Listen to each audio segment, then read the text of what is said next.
Can you drift the new DLC cars? That is the question I've set out to answer. In this series, I'll be testing and ranking the drifting ability of each car released in the GTA Criminal Enterprises DLC. Now for episode 4, I'll be covering the brand new Declasse Vigero ZX and the Brioso 300 Widebody. For each car released, I'll test the car's drifting ability and evaluate its strengths and weaknesses before giving my overall opinion on the car. At the end, I'll rank the cars against the other vehicles released to determine where they stand. If you enjoyed this video, please leave a like and subscribe to stay tuned for much more GTA drifting and automotive content. And if you missed any of the previous episodes, you can catch up through the playlist above. With all of that out of the way, let's get straight into it.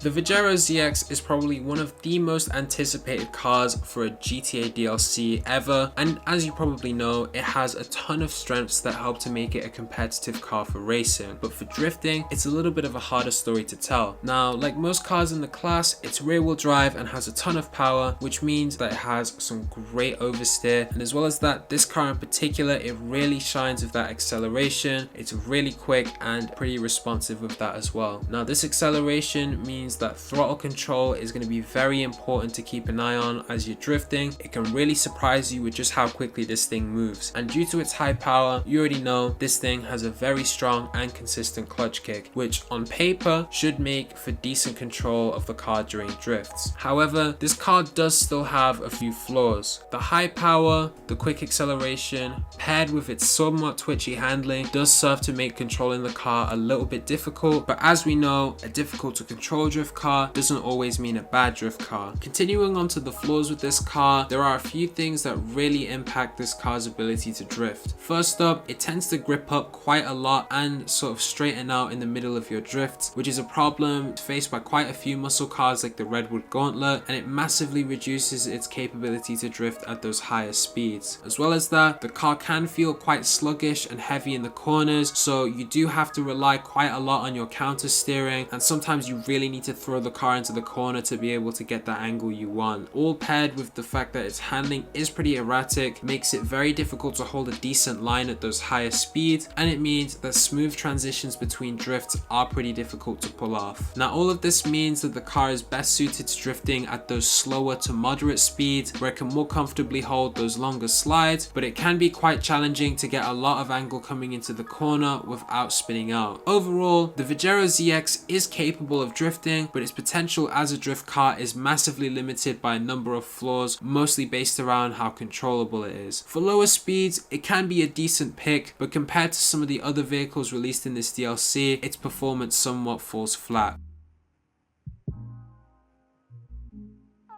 So the Brioso has quite a few major flaws, and I don't think you'll be surprised to hear that this thing isn't too great at drifting. The car's got a super short wheelbase and very snappy handling, which makes the control of the car very poor, so slides are only really possible at those low speeds. You can actually clutch kick with this car, which is pretty surprising to me, and it can actually help you engage those drifts, but other than that, there's not a whole lot of use for it. It doesn't really do a ton, and you can't really link drifts together too well. Now the car also has a ton of wheel spin, but that doesn't really help it out at all because of the lack of traction the car has and the other problems it has with control. Linking drifts together is just pretty difficult, but the car will just end up spinning out. Now holding a smooth line isn't really possible in this car, so the car's drifts are limited to small donuts or just low speed slides around corners that are pretty unimpressive. Overall, trying to drift this thing is more of a headache than any sort of fun, and if for whatever reason you actually want to drift it, low speed is the name of the game. High speed drifting and moderate speed drifting for that matter isn't viable at all in this thing. So now that we've tested the new cars, where do they stack up against the others from this DLC? First, let's have a look at the Vigero ZX. The ZX has the ability to drift fairly well, but it's unfortunately held back by a variety of flaws, particularly based around the car's controllability. While a great car for racing, its drifting potential is somewhat mediocre compared to some of our top cars from this update. As a result of this, I'm gonna have to put it in 6th place, just behind the green Greenwood and just in front of the Torero XO. Next, let's have a look at that Brioso. And like I said previously, the car suffers from too many flaws to make it in any way viable for most drifting situations, having pretty poor control, excessive oversteer, and just very little potential as a drift car. I wouldn't even call it cursed, it's just an unenjoyable car to use. Due to this, the Brioso is going to get a very generous 9th place, being placed just in front of the Dragueur, which we covered last episode. Therefore, the SM722 is going to remain firmly stood at that number 1 spot.